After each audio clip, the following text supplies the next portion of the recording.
to a different kind of video today.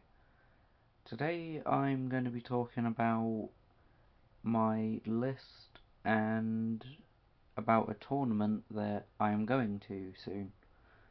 This is going to be my first big tournament, going to an RTT, which is it's called a Rogue Trader tournament. It is the old name for it, but basically it's a 2,000 point game. You do 3 different games in one day, and then there's a winner at the end. You get ICT points from it, which basically contributes towards where you stand on a competitive level within the Warhammer community. I'm not gonna lie, I don't know an awful lot about it myself, but this is what I know about it. We're now going to move on to the list, and then after that I will go through the different missions that I'm going to be playing.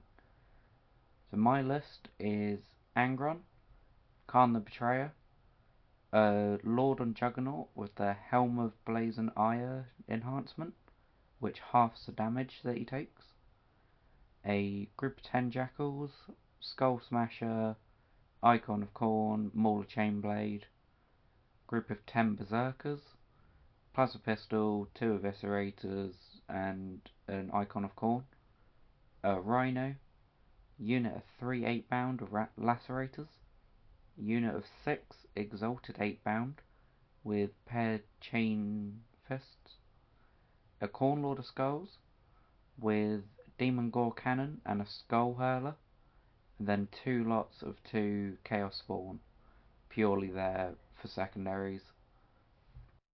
Originally, I was going to go for a completely different list. I was planning on going Angron, my Greater Brass Scorpion, a Chitin Ravager, a Lord of Skulls, then a group of Jackals and a group of Spawn. But Legends units are not allowed at the event, so I was then going to change it to a list with 2 Lord of Skulls, and then just fill the rest with Jackals and Spawn, just other secondary units.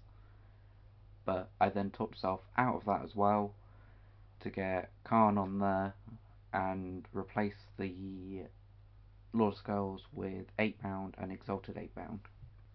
I'm quite nervous going into this, as I don't really know what to expect, but we will find out.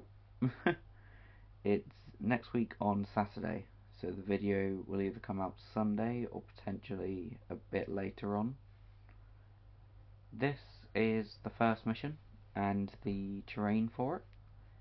So it is going to be the same mission that I actually did at the beginning of my league tournament.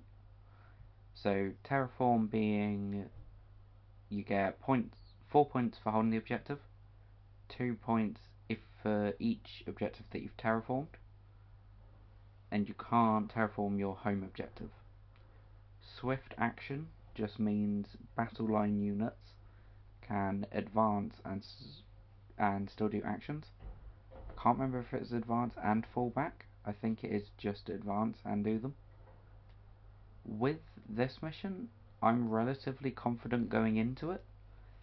It will just be positioning Lord of Skulls that I'm not sure where will be the best position for him.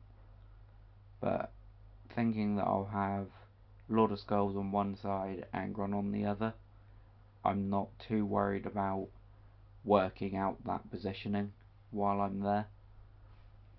I don't know what armies my opponents are using yet, so that will just be a nearer the time I'll find out when I know my first matchup kind of thing.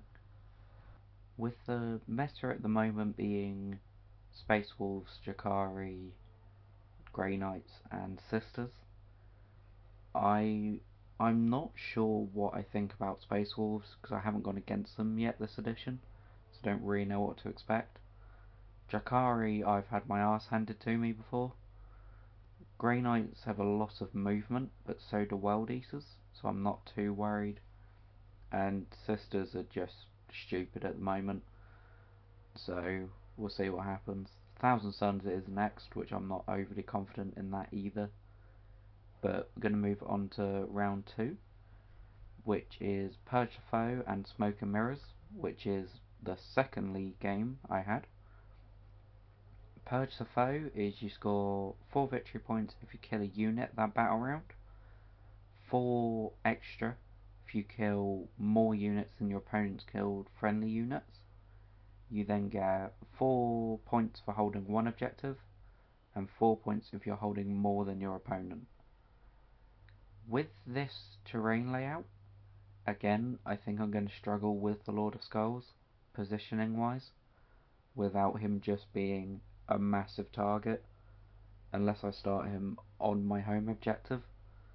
But at the same time, I want him to be able to shoot, so I don't really just want to stick him there and him be stuck there the whole game. The mission rule Smoke and Mirrors just means at the beginning of the game you can take one of your units and put them in strategic reserve. I don't see myself using this, as I've already got Khan and the Rhino. I can put the Exalted in Deep Stroke. I don't think I'm going to be doing that, but I can do if needed. Because I have limited units, I've got 9, I've got 10 if you include the Rhino as a separate unit to Khan and the Berserkers, but I'm going to have minimal 2 setup, and I feel like with the deployment zones I can easily fit that within them. I know that I can easily fit most of it from the league games. They're 1,500 points. The Lord of Skulls is 450, so that's pretty much the extra 500 there, so I'm not too worried about it. Moving on to game 3, it's Take and Hold and Hidden Supplies. Hidden Supplies, all it means is there's another objective in No Man's Land. That's literally all it means. Take and Hold, you just have to hold objectives. 5 points for each objective you hold, that is including your home objective, and then you get a maximum of 15 victory points for them. That is it. I like this deployment, this terrain, sorry, but I'm also a bit worried about it, because there's a loss of cover, but there's not a lot on the centre 2 objectives, so I don't really know what I'd position there to hold both and stay alive. This is the mission that I'm hoping to practice before the event, purely so I can see what can stay alive on those 2, because I think the Exalted 8 bound will be able to stand on both at the same time, but as soon as like 2-3 of them drop, then they're not holding both. As well as that, Exalted 8 bound are 310 points. I could do with them getting that worth back by killing stuff rather than using them on objectives. Potentially Khan and the Berserkers could, or I'd just chuck the Rhino on it and a unit spawn. But yeah, we'll work that out at the time, especially depending on my opponent. If it's another melee heavy army, being potentially another World Eaters army, or Blood Angels, Space Wolves, you know the melee armies, then at that point I may just commit to kill them as quick as possible and then score primary, because it's relatively simple, like, just to max it out, because it will take 3 turns to score a maximum, and then I need to hold one objective in another turn, which if all goes to plan, my Jackals are going to stick in my home objective anyway, so I'm getting that as soon as I can score them in turn 2. With World Eaters having the +2 movement and the advance and charge, it's not unheard of to get a first turn charge.